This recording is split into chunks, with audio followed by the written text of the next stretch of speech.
오늘은 감사는 능력이다라는 제목으로 우리 하나님 말씀 우리 함께 나누고자 합니다. 사랑하는 성도님들, 오늘은 우리가 추수감사주일로 예배를 드리고 있습니다. 추수감사주일은 이미 말씀드렸지만 한 해 동안 하나님께서 우리에게 베풀어 주신 은혜를 우리가 돌아보며 하나님께 감사하고 예배하는 그런 절기의 날입니다. 그래서 아까 말씀드렸지만 여러분들께 지난 주일에 교회에서 이 세 가지 미션을 드렸어요. 그래서 첫 번째가 이제 이 감사 제목 적는 거. 여러분 다 적어 오셨어요? 적어 오셨죠? 다 있으세요?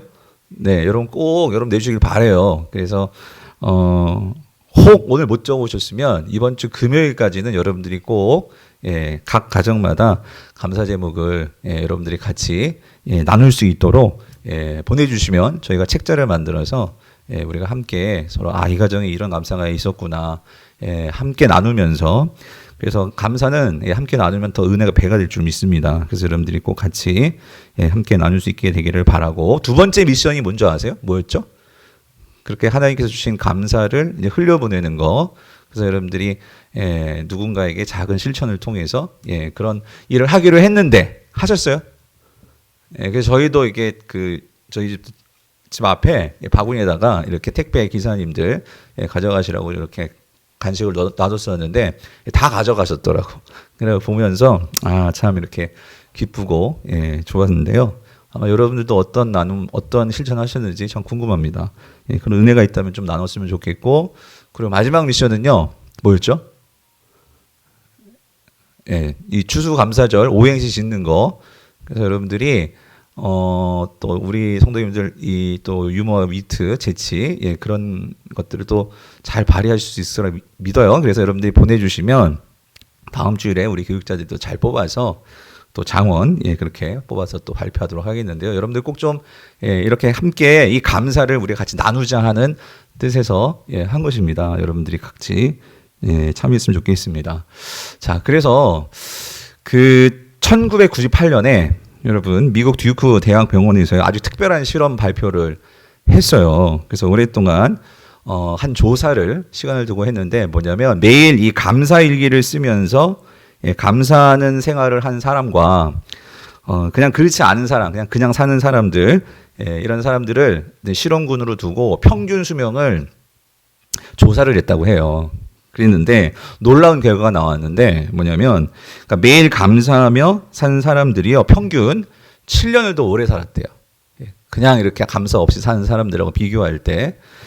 그리고 더 놀라운 결과는요, 그러니까 감사를 하게 되면 우리 신체에 이 면역 체계도 강화가 되는데, 만약에 우리가 1분 동안 계속 감사하는 생각을 하고 감사를 하잖아요. 그러면 우리의 면역 체계가 24시간 동안 더 강화가 된대요. 근데 만약에 1분 동안 계속 화내고 막 짜증내고 원망하고 그러잖아요. 그러면 6시간 동안 이 면역 체계가 약화가 된다는 거예요. 그러니까 1분 동안 강화하면 어떻게 되는 거야? 더 이득 보는 거죠.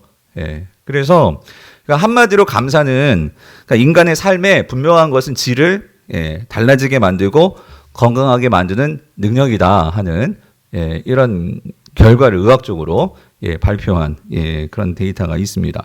이러한 관점에서 이런 결과를 한 미국의 이 저널리스트 제니스 캐플런이라는 분이 거기에 어떤 도전을 받고 이 책을 썼어요. 감사하면 달라지는 것들이라는 이 책을 썼는데, 이거는요 이분이 그러니까 삶이 너무나 막 엉망진창이 되는 거예요.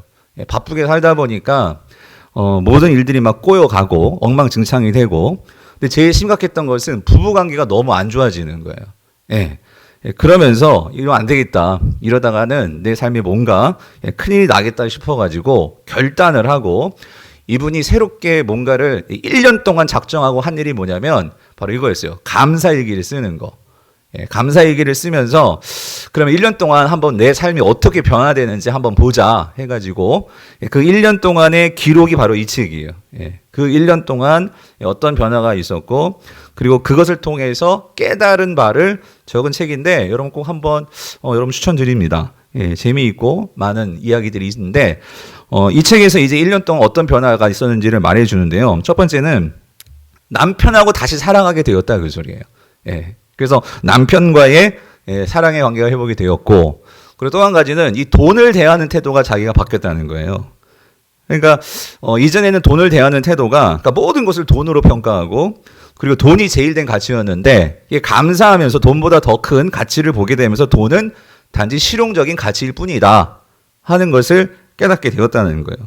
그러면서 이제 감사를 1년 동안 이렇게 그 실천을 하다 보니까 이게 습관이 돼가지고 사람들에게 쉽게 감사합니다, 감사합니다 하는 표현을 자주 하다 보니까 어떤 변화가 있었냐면 이기적이었던 자신의 태도가 이타적으로 바뀌게 되었고 이것이 결국은 사람들과의 관계에서 직장에서도 그런 긴장 관계, 스트레스를 받게 만드는 그런 많은 것들을 이렇게 완화시켜서 건강도 좋아지더라 하는 그런 변화 과정을 기록하고 있습니다. 그래서 이분이 깨달은 점이 있는데 자, 이렇게 적어놨는데 이건 제가 그대로 적어왔어요. 한번 들어보세요. 내가 감사하는 태도가 생겼다고 해서 이번 겨울 날씨가 바뀌지는 않았지만 일상의 나만의 한 줄기 햇살을 비출 수 있게 되었다. 감사하며 살기로 한 나의 노력에 점차 탄력이 붙었다. 모든 사건에서 긍정적인 측면을 찾다 보니 나의 태도가 변했고 더불어 재미도 있었다. 여기 이제 이 부분이 제가 큰 도전을 받았던 부분인데 내가 행복감을 느끼는 이유가 특정한 사건 때문이 아니라 사건을 바라보는 내 시각의 변화 때문이란 점을 이해하자 자유로워진 기분이 들었다. 하루에 또는 한 주 동안 어떤 일이 일어나든지 남편과 아이들을 대하는 태도나 밖에서 일어나는 일을 대하는 태도의 측면에서 내겐 내가 아는 것보다 더 큰 통제력이 있었다. 나는 마음먹기에 따라 짜증과 괴로움을 느낄 수도 있고 즐거움을 느낄 수도 있었다. 아직 의식적인 노력이 좀 더 필요했지만 감사하는 태도가 즐거움을 느끼는데 도움이 되었다라고 깨달은 점을 적어놓았어요. 사랑하는 성도님들, 우리가요, 그러니까 이 세상 사람들도 다시 말하면 일반 은총의 관점에서도 이 감사는요 분명하게 삶의 유익을 준다는 거예요. 삶의 유익을 주는 능력이 된다고 그렇게 사람들이 말하죠. 자, 근데 오늘 우리가 읽은 이 빌립보서요, 이 빌립보서는 그러니까 사도 바울이 특별히 하나님과의 관계에서 성도들에게 주는 이 감사가 주는 능력이 뭔지 이거를 우리에게 주는 메시지입니다. 자, 그래서 오늘 보면 6절을 같이 다시 한번 읽어볼게요. 우리 6절 같이 읽습니다. 시작. 아무것도 염려하지 말고 다만 모든 일에 기도와 간구로 너희 구할 것을 감사함으로 하나님께 아뢰라예요. 자, 성도들 잘 보세요. 바울 사도가 지금 빌립보 교회 성도들에게 명령하는 게 있어요. 근데 제일 먼저 뭘 명령하느냐? 자, 뭘 명령하죠? 아무것도 뭐 하지 말라? 염려하지 말라예요. 헬러 본래 성경을 보면은요, 이 첫 번째 문장이, 그러니까 아무것도 염려하지 말라가 이 강한, 이 금지 명령으로 되어 있어요. 다시 말하면 이걸 정확하게 번역하면 이거예요. 그러니까 염려하는 거, 걱정하는 거, 근심하는 것을 중단하라, 그것을 중단하라. 그러니까 염려하는 것을 중단하라라고 바울이 지금 명령을 하고 있는 거예요. 자, 근데 여러분, 지금 사실 사도 바울과 이 빌립보 교회 성도들은요, 지금 상당히 어떤 불안과 염려와 근심 속에 있을 수밖에 없는 그런 상황에 처해 있었어요. 왜 그러냐면 지금 사도 바울은요, 어디에 있냐면 지금 사도 바울은요, 지금 로마 감옥에 갇혀 있는 상황이었어요. 그리고 빌립보 교회 성도들은 그러니까 그런 면에서 보면 지금 이 교회 리더가 없어요. 담임 목사가 지금 감옥에 갇힌 거예요. 그런 상황 속에서 지금 로마는요, 이 빌립보 교회를 지금 박해하려고 하고 있어요. 그런 위협을 받고 있는 거예요. 그러니까 외부로부터는 이런 어려움이 막 밀려오고 있죠. 근데 이것만이 아니고 교회 안에는 어떤 문제가 있느냐, 또 심각한 문제가 있는데 그거는 성도들 안에서 다툼이 있었어요. 이 생각 저 생각 달라가지고 서로 하나 되지 못하는 이런 어려움이 지금 내부적으로는 있었어요. 그러니까 외부적으로 그렇고 내부적으로도 그렇고 이 모든 것들이 이 교회에 엄청난 근심과 염려를 줄 수 있는 상황이었죠. 근데 이런 상황을 지금 사도 바울이 모르느냐? 아니요. 너무나 잘 알죠. 이런 너무나 잘 아는 상황인데 사도 바울은 지금 뭐라고 말하느냐? 아무것도 염려하지 말라라고 말하고 있는 거예요. 다시 말씀드리지만 사도 바울은요, 지금 로마 감옥에 있을 뿐만 아니라 지금 지금 언도를 받았냐면 사형 언도를 받았어요. 언제 죽을지 몰라요. 내일 죽을지도 모르고, 언제 죽을지 모르는 그런 상황이 있어요. 그런 상황을 놓고 생각한다면 여러분, 이 빌립보 교회 어떻게 합니까, 이 교회? 바울의 입장에서도 되게 두렵고 염려가 되지 않겠어요? 이런 상황인데 사도 바울은 염려하지 말라. 모든 일에 지나치게 그렇게 염려하는 것을 중단하라라고 명령하고 있다는 거예요. 성도님들, 어떻게 이런 상황에서 염려를 중단할 수 있을까요? 어떻게 바울은 이 모든 것에 대해서 염려하지 않는 그 모습을 보여주는 것일까요? 여기에는요, 중요한 이유가 있죠. 그것은 사도 바울에게는 아주 이제 철면피고 이 사람은 감정도 뭐 두려움도 없는 그런 사람이기 때문이 아니죠. 사도 바울도 두려움이 있어요. 염려하는 사람이에요. 그런데 그럼에도 불구하고 이 사도 바울이 이렇게 말할 수 있는 것은 사도 바울은요, 자신에게 찾아오는 이 염려와 괴로움과 고통보다도 그는 더 크신 분을 바라보고 믿었기 때문이라는 거예요. 그분이 누구예요? 하나님이시죠. 즉 사도 바울은 하나님의 크심을 너무나 잘 아는 자였다라는 거예요.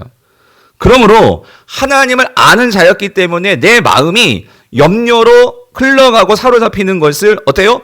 중단시키고 그 자신의 마음을 누구에게 갖다 놓았어요? 하나님에게. 하나님을 바라보게.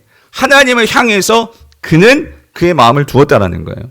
그래서 여러분, 사도 바울은요, 우리가 서신서를 보면 고린도에 들어갔을 때도 그 도시에서 이제 고린도 교회를 개척할 때도 심히 큰 두려움이 나를 사로잡았다. 이런 표현들이 있어요. 그런데도 불구하고 그때그때마다 하나님이 그에게 나타나셨죠. 그러면서 나를 바라봐라. 하나님께서 말씀하시는 그 크신 하나님을 바울이 경험하면서 바울은 낙심이 찾아올 때, 염려가 찾아올 때마다 그는 제일 먼저 하는 일이 뭐였냐면 그 염려에 마음을 맡기지 않았어요. 내주지 않았어요. 그때그때마다 크신 하나님을 바라보았고 그리고 그 크신 하나님을 절대적으로 의지하는 일에 모든 것을 집중하였죠. 그랬을 때 분명한 것은 사도 바울은 염려를 중단할 수 있었다라는 거예요. 사랑하는 성도님들, 염려는요, 그러니까 나를 괴롭히는 불안과 근심이죠. 그런데 이 불안과 근심이 어디로부터 오느냐? 여러분, 이거예요. 결국은 미래에 대한 일로부터 오는 거예요. 이 미래에 대한 일을 우리가 알지 못하잖아요. 이 미래에 대한 결정권이 우리에게 없잖아요. 그런데 문제는 뭐냐면 이 염려라는 것은요, 그 미래의 짐을 내가 당겨와서 그 짐을 지고 내가 그 미래를 염려하고 있는 거예요. 무슨 말이죠? 우리는 근본적으로 미래를 결정할 수 있는 우리의 힘이 없어요. 우리는 미래를 놓고 감나라 배나라 할 수 없죠. 이 미래는 누구의 것입니까? 하나님께 달려있는 거예요. 하나님의 시간이 미래죠. 그러면 우리에게 주어진 시간은 뭐예요? 현재입니다. 그렇다면 우리가 이 현재에서 무슨 일을 해야 되냐? 미래는 하나님께 맡기고 성경은 그렇게 말해요. 이 현재에는 미래의 짐을 짊어지고 우리가 그것에 가고 힘들어하는 것이 아니고 하나님을 신뢰하는 일에 모든 것을 집중하라, 그 소리예요. 하나님께 집중하고 하나님을 바라보는 일에 우리가 이 현재를 그렇게 살아가라는 거죠. 그러므로 성도들은 우리가 이 땅에서 하나님을 신뢰함으로 현재를 살아갈 때 우리는 이 염려의 문제를 우리가 그것을 이겨낼 수가 있는데, 그래서 여러분 한 가지 기억할 게 있어요. 세상은 이 염려의 문제를 심리학에서 혹은 정신의학에서 이 염려의 문제를 감정의 차원에서 이 문제를 해결하려고 해요. 그런데 사도 바울이 말하고 오늘 하나님께서 말씀하시는 이 염려의 문제는 감정이 맞아요. 감정으로부터 그러한 일들이 나오지만, 그런데 성도들에게 있어서 이 염려의 문제는 뭐와 연결이 되냐면 이것은요, 신앙의 문제라는 거예요. 다시요, 뭐의 문제라고요? 신앙의 문제라는 거예요. 이게 무슨 말이냐면, 그래서 여러분 보세요. 성경은 상당히 많이 성도들에게 염려하지 말라라고 명령을 합니다. 명령을. 왜 그러냐면 우리가 미래를 두고 우리의 삶에 이 염려가 있다는 것은 결국 누구를 신뢰하지 못하는 거예요? 하나님을 신뢰하지 못하는 거예요. 하나님께 내 마음을 드리지를 못하는 거예요. 그러므로 성도들에게, 적어도 성도들에게 있어서 이 염려의 문제는 이거는 감정의 차원이 아니라 신앙의 차원이라는 거예요. 그래서 여러분, 예수님께서 이거를 말씀하시는 거예요. 여러분, 예수님께서 상당히 많이 염려하지 말라라는 말씀을 하셨어요. 근데 여러분, 마태복음 대표적으로 6장에 보면 이 염려와 관련해서 예수님께서 이렇게 말씀하시죠. 6장 25절부터 26절입니다. 그러므로 내가 너희에게 이르노니 목숨을 위하여 무엇을 먹을까, 무엇을 마실까, 몸을 위하여 무엇을 입을까, 뭐 하지 말라고요? 염려하지 말라라고 명령하시죠. 목숨이 음식보다 중하지 아니하며 몸이 의복보다 중하지 아니하냐. 공중의 새를 보라. 심지도 않고 거두지도 않고 창고에 모아들이지도 아니하되 너희 하늘 아버지께서 기르시나니 너희는 이것들보다 뭐하다고요? 귀하지 아니하냐. 무슨 말? 귀하다는 소리예요? 귀하지 않다는 소리예요? 귀하다는 소리죠. 그러니까 무슨 말이냐면 여러분 이거예요. 오늘 너희들이 염려하는 그 문제의 핵심은 뭐냐면 그것은 하나님을 신뢰하지 못하기 때문에 생기는 게 염려라는 거예요. 그래서 우리가 하나님보다도 먹는 문제가 더 크게 보이는 거예요. 나의 이 입는 문제가 더 크게 보이는 거예요. 나의 이 세상에서 하나님의 그 일보다도 이 세상의 것이 더 크게 보이는 거예요. 그러니까 우리가 어떻게 돼요? 염려하니까, 근심되니까, 하나님을 신뢰하지 못해서, 그래서 세상 것 때문에 우리가 염려하게 되고 그것에 사로잡히게 된다. 예수님께서 말씀을 하시는 거예요. 그런데 뭐라고 말씀하세요? 하나님은 그 모든 것보다 누가 더 소중하대요? 우리가 소중하대요.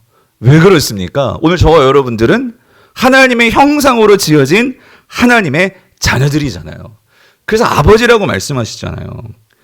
그래서 우리가 이 하나님을 믿고 신뢰하지 못한다면 여러분 그것은 우리가 하나님을 무시하는 거나 다름이 없는 일이라는 거죠.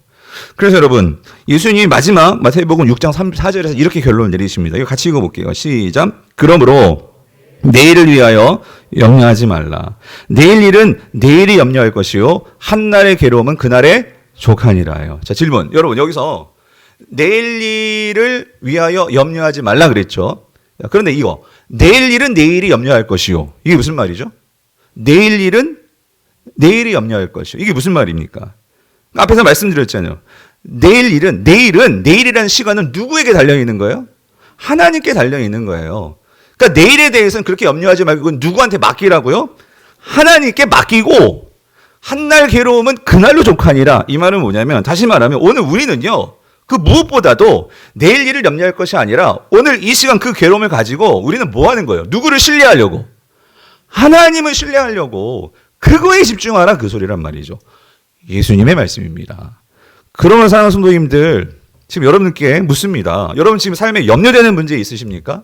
있으실 거예요. 제 안에도 있고 여러분 안에도 분명히 있을 거예요. 근데 여러분 오늘 여러분 자신이 그것을 선포해야 돼요. 뭐라고? 염려하는 것을 뭐 하라고? 중단하라고. 아멘이십니까? 중단하십시오. 여러분 이거 예수님의 명령이라는 거예요. 명령. 그래서 하나님은요. 여러분 기억하십시오. 하나님은 그렇게 염려를 중단하고 하나님을 신뢰하는 자 그리고 그 하나님을 의지하는 자 성경은 분명히 약속하시고 말씀하세요. 결코 외면하지 않으신대요. 아멘이십니까? 여러분 시편 55편 22절이에요. 같이 읽어볼게요. 시작. 내 짐을 여호와께 맡기라. 그가 너를 붙드시고 의인의 요동함을 어떻게 해요? 영원히 허락하지 아니하시리로다. 아멘이십니까? 여러분 이 말씀 붙드시고 내 마음이 흔들리잖아요. 근데 하나님은 그거 원치 않고 허락하지 않으신대요. 그 짐을 여호와께 맡기라고요. 자 그렇다면 근데 문제는 우리의 삶에서 이 염려의 문제가 예고하고 온지 않잖아요. 느닷없이 닥치잖아요. 느닷없이. 그렇죠? 그 느닷없이 찾아오는 이 걱정과 근심으로 우리가 힘든데 그렇다면 우리가 좀 더 구체적으로 어떻게 염려하지 않을 수 있냐 말이죠. 근데 사도 바울은 오늘 분명히 그 방법을 우리에게 제시해 줘요. 자, 그게 뭡니까? 자, 4장 6절. 자, 뒷부분 보니까 이렇게 말씀하세요. 아무것도 염려하지 말고 다만 모든 일에 자 뭐요? 기도와 간구로 나아가라 그 소리예요. 기도와 간구. 무슨 말입니까? 사도 바울은요 지금 개인적인 체험을 통해 가지고 왜 그도 근심과 걱정과 염려와 불안함이 있었거든요. 그런데 그 자신의 개인적인 체험을 통해서 어떤 것에 대해서도 염려하지 않고 나아갈 수 있는 유일한 비결은 뭐냐면 모든 것에 대해서 기도하는 것이다 라고 사도 바울은 말하는 거예요. 성도님들 기도가 뭐예요? 기도는 이 우주의 최고의 존재와 우리가 대화를 나눈 거죠. 그리고 그 분에게 직접 우리가 간청할 수 있는 거예요.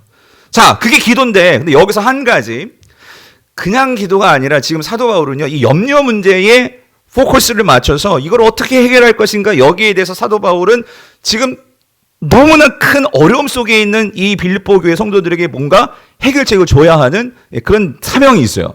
그래서 구체적으로 강조하는 바가 있는데 뭐냐면, 기도도 그냥 막연하게 그런 기도 말고요. 뭐라고 말하냐면 이거예요. 너희가 기도와 간구로 나아가는데 너희 구할 것을 자 뭐로 기도하라고요? 뭐함으로 기도하라고요? 감사함으로 하나님께 아뢰라 이 얘기예요. 여기서 지금 사도 바울이 강조하는 것은 감사함입니다. 감사함. 기도를 하는데 그냥 하나님께 무조건 주세요 이렇게 기도로 들어가지 말고 하나님께 너희들 이 기도 있나 잘 봐봐. 뭐냐면 감사하는 기도가 있나 이거를 먼저 점검하라 그 소리예요. 무슨 말이냐? 우리가 어떤 기도를 할 때 하나님께 어떤 원망과 내 마음의 의심과 이런 생각이 들 수 있는데 그런 거 일단 제쳐놓고 우리가 어떤 문제를 만났어요. 어려운 어떤 그런 나의 염려의 상황 가운데 내가 빠졌어요. 그러면 그 상황 속에서 그냥 문제로 들어가지 말고 그 상황 속에 한번 생각해 보라는 거예요. 여기에서 내가 하나님께 그럼에도 불구하고 감사할 수 있는 것이 무엇이 있을까? 그래서 그것을 생각하고 그것을 가지고 감사함으로 하나님께 아뢰라. 사도 바울은 지금 그거를 강조하고 있는 거예요. 아까도 말씀드렸죠. 염려는요, 근본적으로 우리 자신을 괴롭게 만들어요. 그리고 염려라는 것은요, 그 상황을 통해서 결국 우리를요, 상황의 노예로 만드는 거예요.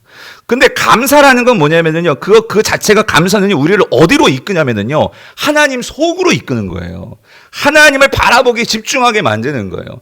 그러니까 지금 상황이 원망스럽고 염려가 되지만 그럼에도 불구하고 우리가 거기서 감사를 찾고 감사를 하게 되면은요, 그 감사의 기도가 우리로 하여금 하나님께로 인도하고 하나님의 마음속으로 인도하고 하나님께 속하게 우리에게 그렇게 능력으로 인도하는 것이 감사다 이 말이에요. 그러므로 성도님들, 감사는요, 우리를 하나님께 고정시켜요. 그래서 우리가 하나님을 찬양할 때 우리는 하나님의 일하심을 기대하게 되고 그 하나님의 보살핌 속에 들어오게 된다는 거예요. 그럼 다시 한번 말씀드립니다. 여러분, 우리 삶에 걱정, 근심이 찾아들 때 여러분 그 걱정, 근심에 내 마음을 주지 마시고 거기에서 내가 무엇을 감사할 수 있을까를 먼저 찾아보시라는 거예요. 그리고 그것을 가지고 어디로 가야 돼? 기도의 자리로 가시라는 거예요. 기도의 자리로. 제 말이 아니라 지금 사도 바울 하나님께 말씀이 그렇게 말씀하고 계세요. 그럴 때 우리에게 찾아오는 하나님의 축복이 있는데 그게 뭐냐면 하나님의 평강이 우리에게 임한다는 거예요. 여러분 7절을 보세요. 그리하면 뭐래요? 그리하면 모든 지각에 뛰어난 뭐가요? 하나님의 평강이 그리스도 예수 안에서 너희 마음과 생각을 지키시리라요. 여러분 이런 거는 여러분들이 잘 발견할 수 없을 거예요. 근데 여러분 여기서 하나님의 평강, 하나님과 평강이 같이 묶여 있어요. 이런 표현, 이 표현은 빌립보서 여기에만 있는 거예요. 바울 서신 가운데. 이게 무슨 말이냐면, 자, 보세요. 그렇게 내가 세상적으로 보면 감사할 수 없는 상황이에요. 근데 그런 상황에서 내가 감사로 나아가잖아요. 그러면 그 감사를 가지고 기도하고 나아가잖아요. 그럼 내게 뭐가 주어지냐면요. 하나님이 가지신 평강이 내게 주어진다 그 소리예요, 여러분. 이거 엄청난 거 아니에요, 여러분? 하나님이 가지신 평강이 우리에게 주어진다. 이건 큰 특권이죠. 예. 그것이 우리에게 주어지니까 어떤 일이 벌어지냐면 그리스도 예수 안에서 그 평강이 너희 마음과 생각을 지킨다. 이 말은 뭐냐면 여러분 우리가 살아가면서 아까 하나님께서 의인의 요동함을 원치 않는다 그랬잖아요. 여러분 우리의 마음이 왜 흔들립니까? 오만 가지 생각과 사람들의 말과 그 시선과 이런 모든 것들이 내게 들어오니까 내 마음이 거기에 흔들릴 수밖에 없는 거예요. 그 생각들이 내 안에 들어오니까 염려가 찾아오고 미래에 대한 걱정이 찾아오고 내가 거기에서 헤어나오지를 못하는 거예요. 그런데 감사의 기도를 가지고 나아갈 때 하나님의 평강이 내게 임하면 여기 지키시리라 이 원어적으로는요 성을 지키는 거예요. 무슨 소리냐면 하나님의 평강이 딱하니 우리의 마음과 생각에 그 진을 치고 우리를 지켜준다 그 소리예요. 여러분 이게 얼마나 큰 축복이겠습니까? 하나님의 평강이 나를 두르고 나를 지켜주는데 이것이 얼마나 우리에게는 큰 위로요, 얼마나 큰 내 마음에 힘이 되겠냐 말이죠. 그래서 감사는 성도에게 뭐예요? 능력이라는 거예요. 단지 그냥 뭐 면역책이 그런 차원이 아니라 우리가 근본적으로 이 세상을 이길 수 있을 뿐만 아니라 두려움의 문제를, 염려의 문제를 해결할 수 있는 그 능력이 감사로부터 문을 열고 시작이 된다는 거예요. 그럼 사랑하는 성도님들, 감사는요 성도들에게 이 세상을 살아가면서 정말 필요한 능력이죠.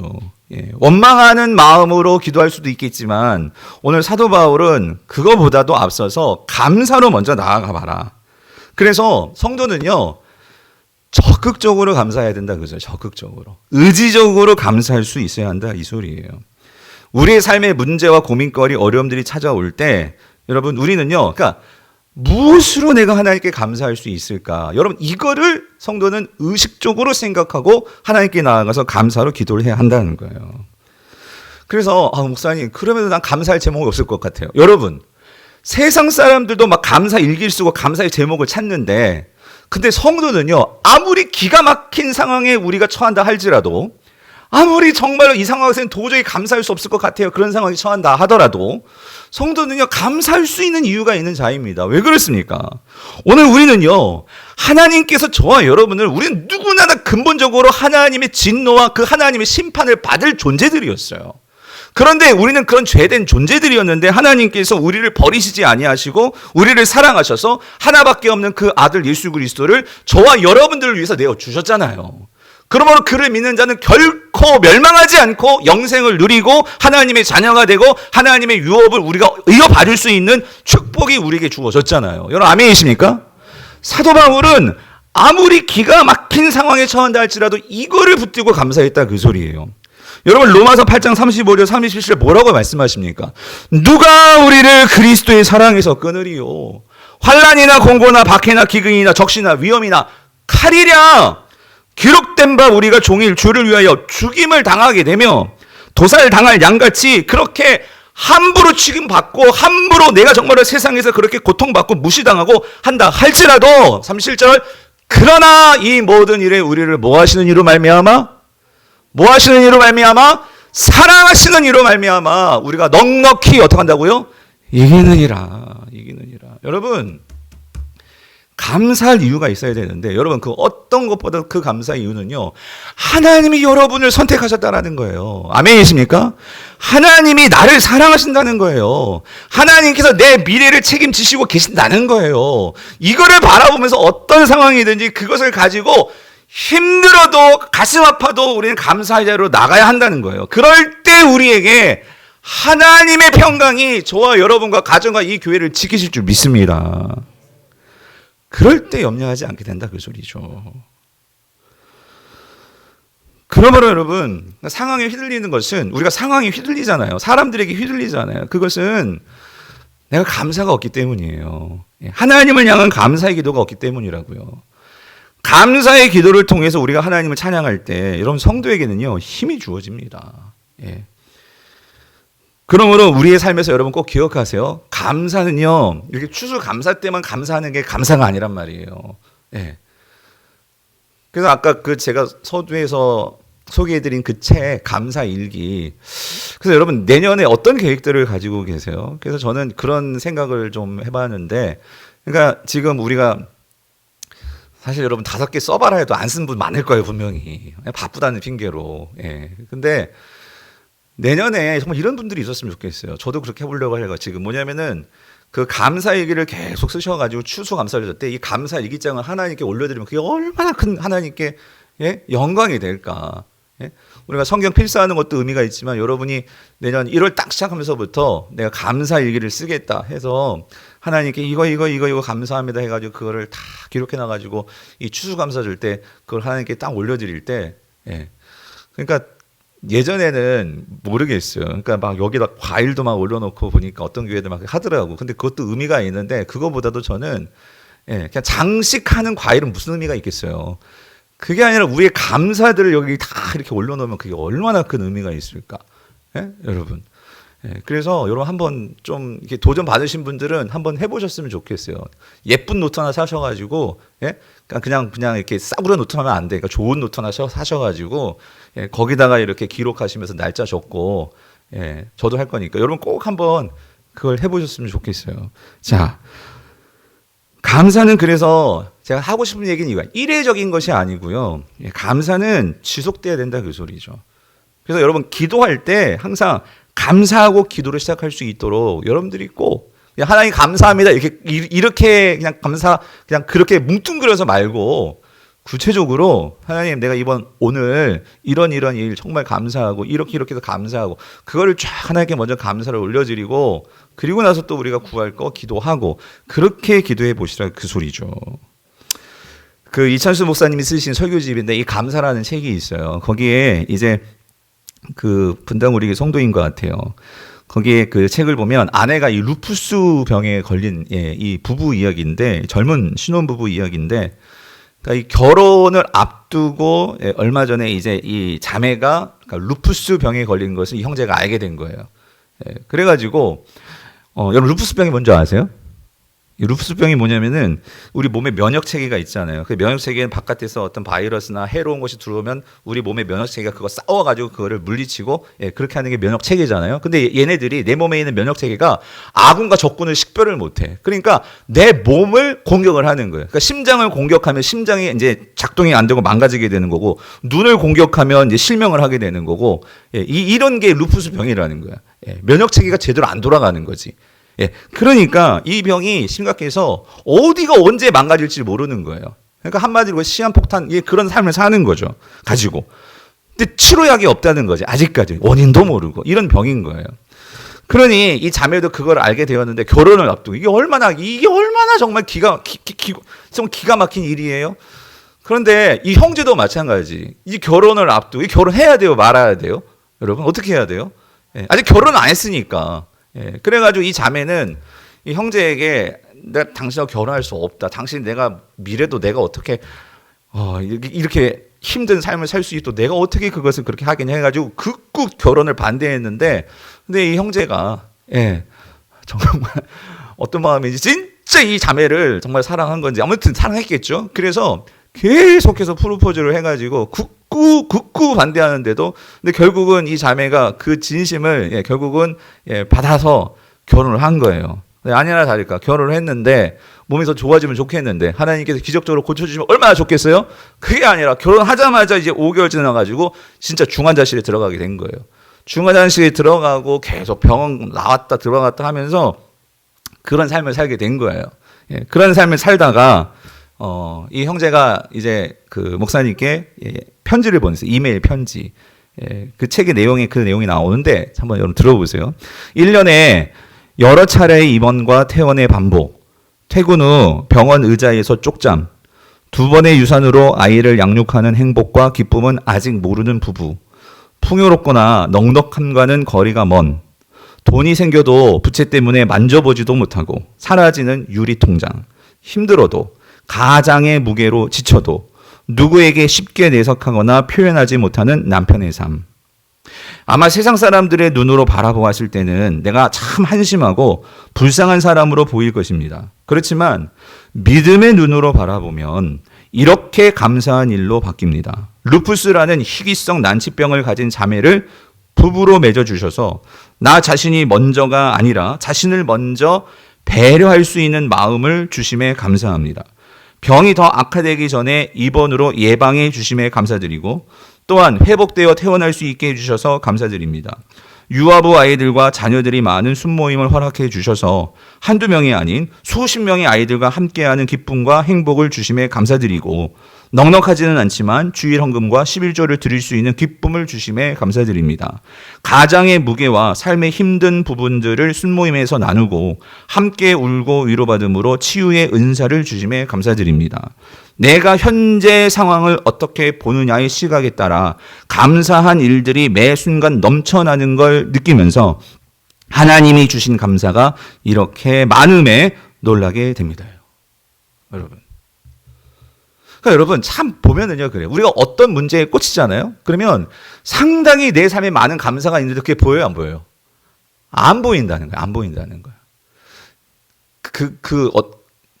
제가 어디서 읽은 것 같은데, 예를 들어서 여기 그 체리 이 그릇에 체리가 맛있는 체리가 있어요. 근데 맛있는 체리가 있는데 거기에 바퀴벌레가 하나가 똑 떨어졌어. 그러면 그 체리 먹고 싶어요? 먹기 싫죠. 그런데 그 완전히 그 바퀴벌레가 가득 차 있는데 체리가 거기 하나가 있어. 여러분 그거 먹고 싶어요? 근데 여러분 어떤 게 더 심각한 거예요? 아니 그 체리가 그렇게 많은데 바퀴벌레 하나 있고 죽은 바퀴벌레 떼내면 그 옆에 있는 거 먹을 수도 있잖아요. 근데 사람들 그걸 안 먹는다고. 그죠? 근데 바퀴벌레가 가득한데 거기 체리가 하나 있으면 그건 아예 진짜 먹을 생각 안 하지. 그러니까 무슨 말이냐면 여러분 우리는요. 좋은 것이 많은데 어느 한 가지가 딱 있잖아요. 그러면 그 좋은 것에서 그 한 가지에만 집중한다 그 소리예요. 무슨 말인지 이해되십니까? 더 심각한 상황이 있는데 사랑하는 성도님들 우리가요. 이 남편이 이래요. 이 남편이 만약에 이 아내라는 상황에 정말 이 모든 상황에 끌려간다면 이 남편은 평생 불행한 남편으로 그렇게 살아가는 꼴이 될 거예요. 그런데 이러한 원망과 근심과 걱정에 사로잡힐 수 있는데 그것이 아니고 이 남편 마음 가운데에 그 하나님, 크신 하나님을 바라보면서 그 하나님을 통해서 모든 것들이 새롭게 보여지는 눈을 가지니까 보통 세상 사람들은 정말 불행한 남편이요, 행복하지 않은 삶이라고 말할 수 있을 것 같은데, 그런데 이 형제는 그 상황에서 뭘 해요? 감사를 통해서 내 삶이 어떻다고요? 행복하다고요. 예? 내 삶이 살 수 있다고요. 예?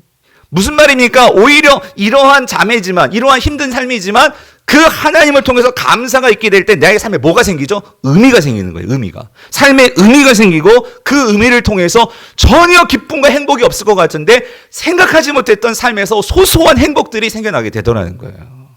사랑하는 성도님은 저는 이걸 보면서 한 가지 분명히 깨달았어요. 여러분, 우리의 삶에서 고난과 역경이 있기 때문에 우리의 삶이 망치고 행복을 빼앗기는 게 아니에요. 다시요. 우리의 삶이 고난과 행복이 있기 때문에, 고난과 이러한 역경이 있기 때문에 우리의 행복이 사라지는 게 아니고요. 뭐가 우리의 행복을 빼앗아가느냐면요. 그 고난과 역경이 아니라 그 고난과 역경을 대하는 우리의 태도가 우리의 행복을 빼앗아간다는 거예요.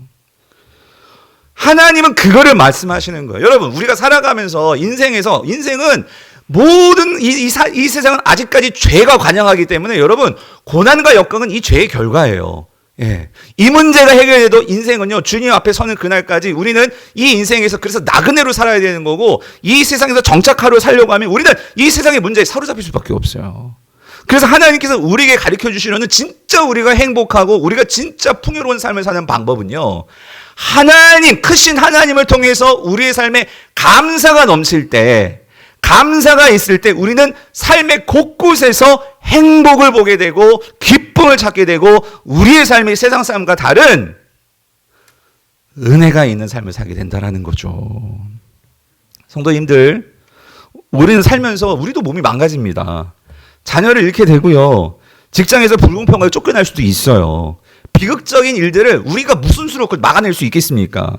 고통스러운 순간을 우리가 만난다고요. 그런데 이러한 상황들에 대해서 참 모두가 다 받아들이기 힘들죠. 그렇지만 그런 상황 속에서도 성도는 감사의 기도를 할 수 있고, 그 감사의 기도를 한다면 그 혼돈 속에서 우리는요, 그 혼돈 속에 빠져드는 것이 아니라 그 혼돈 속에서 삶의 의미와 자족을 찾고 하나님이 주시는 평강을 누릴 수 있는 줄 믿으시기를 바랍니다. 그러므로 성경은 우리에게 뭐라고 말씀하시는 거예요? 뭐에 감사하라? 범사에 감사하라. 범사에 감사하라. 여러분, 오늘 우리의 삶이 참 거칠죠? 힘들죠? 그러나 분명한 것은 감사가 있을 때 삶의 윤활유가 감사인 것을 여러분 믿으시기를 바랍니다. 뿐만 아니라 그 힘든 오늘을 이겨낼 수 있고 살아가게 만드는 능력이 바로 감사인 것입니다. 그래서 여러분, 감사는요, 의지적으로 여러분 감사하는 것을 훈련을 하셔야 돼요. 훈련. 우리는 제일 먼저 감사보다 원망과 불평과 짜증이 나오시고, 왜냐하면 이게 죄성이거든요. 죄성. 그래서 우리는 이걸 바꿔야 돼요. 순모임에서도 서로 감사하는 훈련을 하셔야 되고 감사를 표현하셔야 되고, 그렇게 될 때 한 가지 분명한 거, 여러분의 삶이 바뀌고요. 내 삶에서 감사가 흘러나올 때 여러분 주변 사람들이 행복해합니다. 바라기는 이런 감사의 능력을 가지시고 저 여러분 삶 속에서 놀라운 하나님이 주시는 이 새로운 풍요로운 삶을 누리시는 저 여러분 될 수 있기를 주님의 이름으로 축원드립니다.